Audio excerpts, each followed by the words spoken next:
Hi, we're back again to share more of our testimony, and Mom will tell us more about the testimony, what she has to share. After being baptized, I thought everything is going to be fine. Things will change. I thought it's going to be a bed of roses and I don't have to do anything. God will work for me. Life was as usual, but this time God wanted to teach us His ways and be strong in Him.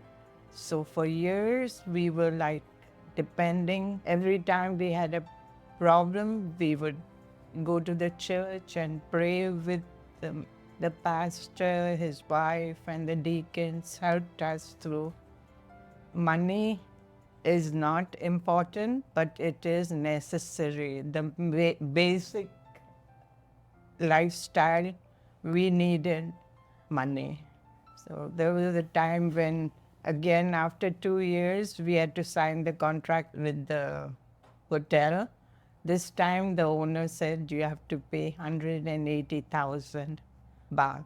Now, when we were living, we were paying all our debts and living on a minimal cost. We didn't know how we would be paying 180,000. We didn't want anything to be repeated like the last time. So we started praying.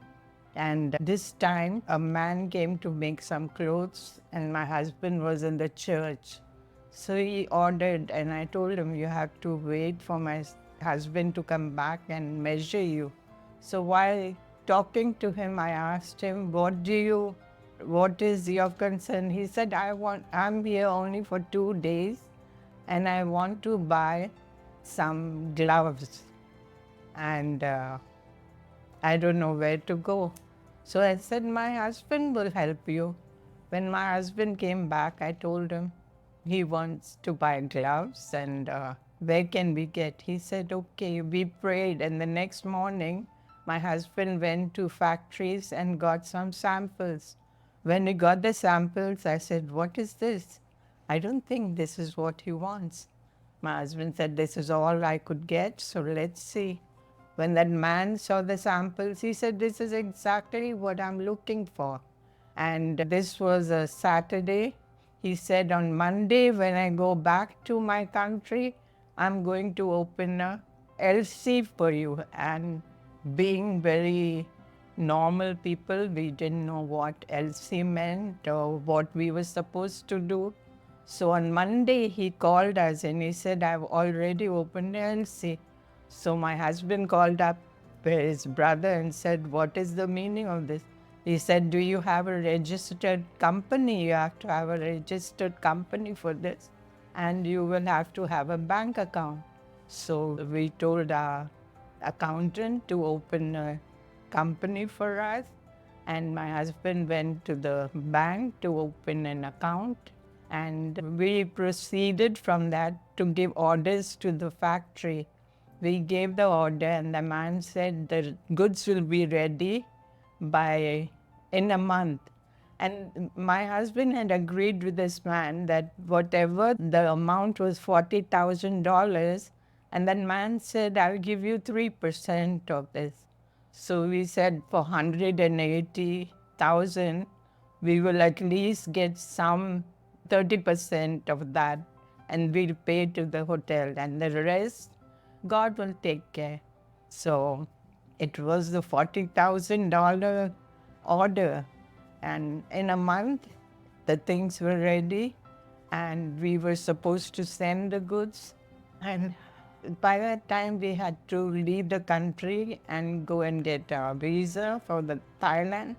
We went to Hong Kong. In Hong Kong, we heard we were changing Thai baht, and the Chinese man said, don't change Thai baht. Thai baht is bad currency now. And I didn't understand, so I told my husband we better change US dollars. So we came back to Bangkok and my husband's brother called. He said, didn't you tell me you had a LC for $40,000?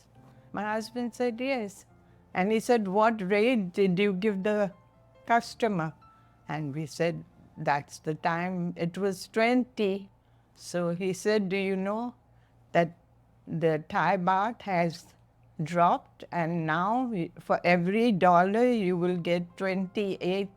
The currency had dropped, and by the time we calculated, we were getting 200 and some thousand in our currency extra. Now, I believe some of what Adair sister is saying about the exchange rate here between the Thai baht and the US dollar may not be clear to all of us. So just to clarify it, let me explain what she's talking about. The Thai baht is the currency she used when in Thailand. And they have a certain bill to pay of 180,000 Thai baht. The order she got paid for, she got paid $20. Now, she wanted to make an exchange and get some Thai baht in order to go back home and to pay. The man doing the exchange said, Thai baht is not a good currency right now, don't buy it. What he actually was saying is that the value of the Thai baht compared to the US dollar went down. So let me just pull up a little calculation here so we could see. Let's imagine that $1 US is the equivalent of 10 Thai baht.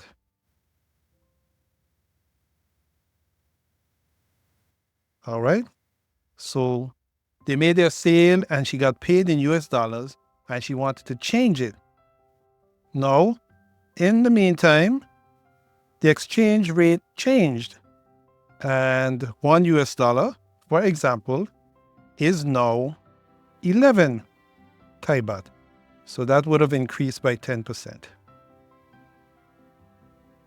Here's what effectually happened. So if that increased by 10%, with $1, she would have 10% more. With every dollar, she would have 10% more Thai baht. So in essence, the bill that she had in Thai baht, I think she said it was 180,000 Thai baht. Instead of that being 18,000 US dollars, in this example, it would now be, let me make that calculation quickly. That would be 16,363 US dollars and 63 cents. So in essence, because she did not change the money to Thai baht and she kept US dollars, she was able to pay less in US dollars than if she were to make that exchange. So even in the exchange market, of course, God was good to her and merciful to her and her family, and their bill actually was less in US dollars than it would have been if the exchange rate between the US dollar and the Thai baht had stayed the same. So that showed that God hears our prayer. I want to encourage everybody. Money is not the main thing, but when we need it, God is going to help us. And He will provide. He will provide. yeah, He provides. He provides every time we need anything, He is there.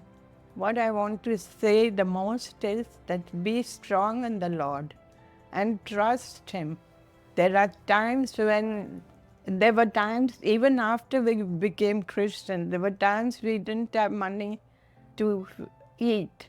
It was 9 o'clock. My son comes up to me and says, Mom, let's go, I'm hungry. I said, wait. And he said, why? I said, we need some business because we don't have the money. So he said, but we can pray. We as a family, 5 of us, stood and we prayed. God, you have promised that your children will never sleep hungry. You are the one who will take care. As we said amen, we saw a friend standing behind, and he told my husband, where are you going? So we thought, oh, we don't know. And this man used to come and sit with us, and we all used to eat together, lunch and all. So we thought we'll have to take him. He said, no, I have come, I brought my car. I want to take you and your family because I have opened a restaurant and today will be the opening and I want you to be there. with your family. He took us there and he fed us 5-course meal. 5-course meal. My children wanted to eat steak and everything, whatever they wanted, he gave. And that's the time I went back to the Bible and I prayed. I said, God, what do you want to teach my family? And it's in Psalm 37, 25 to 26. It says, I was young and now I'm old, yet I have never seen the righteous forsaken or their children begging bread. They are always generous and lend freely. Their children will be blessed. That's the promise God has made, and God's promises are always good. Thank you.